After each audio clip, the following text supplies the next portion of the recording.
Innal hamdalillah nahmaduhu wa nasta'inuhu wa nastaghfiruh wa na'udzu billahi min sururi anfusina wa min sayyiati a'malina may yahdihillah fala mudilla lah wa may yudlilhu fala hadiyalah.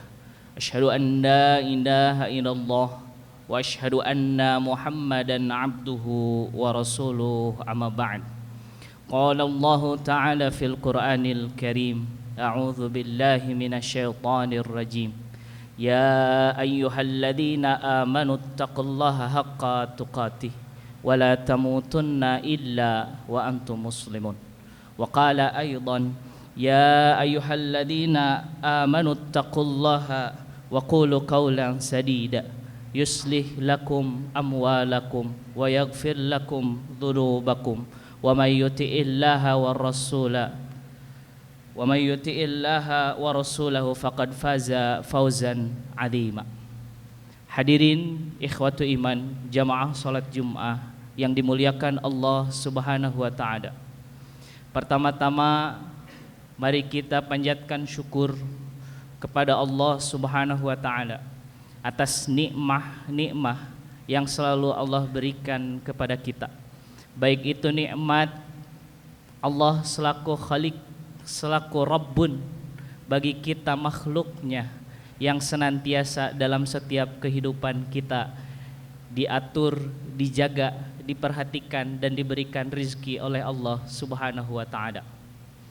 Dan juga nikmat yang luar biasa yang hanya Allah berikan kepada kita selaku hambanya, yaitu nikmat iman dan nikmat Islam yang masih ada pada diri kita, dengan bukti bahwa kita masih mau melaksanakan ibadah kepada Allah Subhanahu wa ta'ala. Dan yang kedua, salawat serta salam kepada Nabi Muhammad sallallahu alaihi wasallam selaku nabi dan juga rasul yang diutus oleh Allah Subhanahu wa ta'ala untuk menerima syariah, sehingga syariah tersebut diajarkan kepada umatnya dan syariah tersebut bisa dirasakan oleh kita yang juga selaku umat Nabi Muhammad sallallahu alaihi wasallam. Hadirin jamaah salat Jumat yang dimuliakan Allah Subhanahu wa taala. Nabi Muhammad sallallahu alaihi wasallam tidak hanya sebagai seorang rasul yang diutus oleh Allah Subhanahu wa taala hanya untuk menyampaikan wahyu yang diturunkan oleh Allah Subhanahu wa taala, tapi Nabi Muhammad sallallahu alaihi wasallam juga sebagai uswah hasanah bagi kita selaku umatnya. Maka dari itu bentuk syariat adalah bagaimana Nabi Muhammad sallallahu alaihi wasallam dalam menjalani kehidupannya. Dan maka dari itu kita selaku umat Nabi Muhammad sallallahu alaihi wasallam yang beriman kepada Allah dan kepada Rasulnya, jika ingin menjadi muslim yang baik, jika ingin menjadi muslim yang soleh, maka kita berusaha untuk mengikuti bagaimana cara hidup Nabi Muhammad sallallahu alaihi wasallam. Berbicara tentang Nabi Muhammad sallallahu alaihi wasallam sebagai uswah hasanah, panutan yang paling baik bagi kita umat muslim di dunia ini, yaitu Nabi Muhammad sallallahu alaihi wasallam, di antara sikap, di antara sifat yang ada pada diri Nabi Muhammad sallallahu alaihi wasallam ialah sifat amanah. Sebagaimana yang disebutkan, Rasul ada Rasulun Amin. Nabi Muhammad adalah Rasul yang Al-Amin.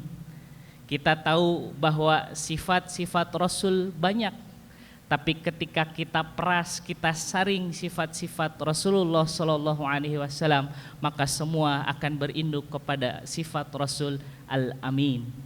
Apa itu Al-Amin?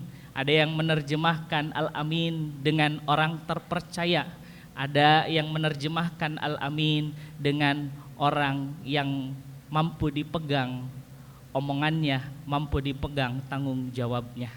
Tapi terjemahan yang paling dekat dengan Al-Amin adalah orang yang berintegritas, orang yang memiliki integritas di dalam kehidupannya.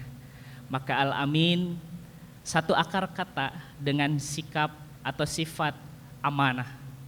Begitu pula Allah Subhanahu wa taala berfirman di dalam surat An-Nisa ayat 58, innallaha ya'murukum an tu'addul amanati ila ahliha. Allah Subhanahu wa taala memerintahkan kepada kita an tu'addul amanati, untuk menyerahkan, menunaikan amanah ila ahliha, kepada ahlinya, kepada orang yang berhak menerima amanah tersebut. Dalam konteks ayat ini Allah Subhanahu wa taala memerintahkan, menekankan bahwa amanah itu penting dalam kehidupan manusia, tidak hanya dalam kehidupan seorang muslim, tidak hanya di antara masyarakat muslim, tapi di antara kehidupan manusia penting adanya amanah. Kemudian Rasulullah SAW juga menekankan berkaitan dengan amanah. Menurut sabda Rasulullah SAW, adil amanati ila mani tamanaka. Kata Rasulullah, adil amanati, tunaikan amanat, serahkan amanat ila mani tamanaka, kepada orang yang mempercayaimu. Poin yang pertama dari Rasulullah SAW ialah menyampaikan amanah kepada orang yang mempercayaimu. Karena orang yang mempercayaimu, secara otomatis kamu juga mempercayai orang tersebut untuk menunaikan amanah tersebut. Kemudian poin yang kedua kata Rasulullah, wala takhun man khonaka, janganlah kamu berusaha untuk berkhianat atau membalas khianat man khonaka, kepada orang yang pernah berkhianat kepadamu. Ini dua poin yang disampaikan oleh Rasulullah SAW. Yang pertama ialah pentingnya amanah, pentingnya kita harus selektif dalam memilih orang untuk diberikan amanah oleh kita. Dan ini pula menjadi pengingat bagi kita, apabila orang memberikan amanah kepada kita, maka kita harus berusaha untuk menjadi ahliha menurut Allah Subhanahu wa taala, menjadi orang yang berhak menerima amanah tersebut. Kemudian poin yang kedua yang disampaikan oleh Rasulullah SAW ialah memutus penyakit dari sikap berkhianat terhadap amanah. Kata Rasulullah, wala takhun man khonaka, jangan melanjutkan penyakit berkhianat itu. Kalau orang sudah pernah melakukan khianat kepadamu, maka kamu jangan menjadi orang selanjutnya untuk menjadi pengkhianat, atau kamu jangan menjadi orang selanjutnya yang memiliki penyakit sikap berkhianat dari amanah tersebut. Kemudian berbicara amanah dalam ayat tadi surat An-Nisa ayat 58, Allah memerintahkan kita untuk menunaikan amanah ila ahliha, kepada ahlinya. Berbicara amanah, apa itu amanah? Amanah secara bahasa memiliki makna, satu kata makna dengan amina, yaitu rasa aman, hilangnya rasa takut, munculnya rasa nyaman di dalam diri seseorang ketika ada amina, aman itu. Maka amanah kita bisa pahami dan terjemahkan ketika amanah dilaksanakan, maka hilang rasa takut dan muncullah rasa nyaman di dalam dirinya. Begitu pula di dalam diri orang-orang di lingkungannya. Kemudian Imam Ibnu Katsir dalam kitab tafsirnya menjelaskan bahwa amanah yang dimaksud oleh Allah Subhanahu wa taala dalam ayat ini bersifat umum, tidak khusus berkaitan dengan sebab turunnya ayat tersebut. Jika kita melihat apa yang menyebabkan turunnya ayat tersebut, apa yang menyebabkan Allah Subhanahu wa taala memerintahkan kepada kita untuk menyampaikan amanat kepada ahlinya. Sebab turun ayat ini berkaitan dengan peristiwa Futuh Mekah, ketika Nabi Muhammad SAW dan kaum muslimin melaksanakan haji sekaligus melaksanakan Futuh Mekah. Maka pada saat itu Nabi Muhammad SAW mengambil kunci pintu Ka'bah. Nabi Muhammad SAW bertanya, siapa yang memegang kunci Ka'bah? Kemudian ada yang menjawab bahwa yang memegang kunci Ka'bah adalah Utsman bin Thalhah. Karena keluarga Utsman bin Thalhah sudah turun-menurun diamanahi untuk menjaga kunci Ka'bah. Kemudian kunci tersebut diambil oleh Rasulullah SAW dan Rasulullah membuka Ka'bah, kemudian menghancurkan berhala yang tersisa yang ada di dalam Ka'bah tersebut. Kemudian setelah itu datang Ali bin Abi Thalib, kemudian berbicara kepada Rasulullah SAW agar kunci tersebut diserahkan kepada Ali bin Abi Thalib. Karena pada saat itu Ali bin Abi Thalib memegang jabatan siqayah. Jabatan siqayah itu jabatan pemberi minuman bagi jamaah haji pada saat itu. Kemudian apa jawaban Rasulullah? Rasulullah SAW tidak menjawab apa yang dikatakan oleh Ali bin Abi Thalib. Malahan Rasulullah SAW bertanya, di mana Utsman bin Thalhah? Kemudian ada yang memanggil Utsman bin Thalhah dan Utsman bin Thalhah datang kepada Rasulullah. Kemudian Rasulullah berkata, "Hadza miftahaka ya Utsman." Ini kuncimu wahai Utsman. Jadi apa yang sebelumnya diambil oleh Rasulullah SAW berkenaan dengan menghilangkannya kemusyrikan, menghilangkannya patung-patung yang menyebabkan kemusyrikan di Ka'bah pada saat itu, tugas Rasulullah selesai untuk memegang kunci tersebut dan amanah tersebut perlu dikembalikan lagi kepada yang berhak menerimanya. Dan amanah untuk memegang kunci Ka'bah itu dipegang oleh Utsman bin Thalhah sebagai penerus dari keturunan-keturunannya sebagai pemegang kunci Ka'bah. Barakallahu li wa lakum. اللهم صل على سيدنا محمد وعلى آل سيدنا ومولانا محمد. Alhamdulillah, alhamdulillahilladzi arsala rasulahu bil huda wa dinil haq liyudhhirahu 'ala dini kulli wa kafa billahi syahida. Asyhadu an la ilaha illallah wa asyhadu anna Muhammadan abduhu wa rasuluhu, amma ba'd. Ikhwatu iman, jamaah salat Jumat yang dimuliakan Allah Subhanahu wa taala.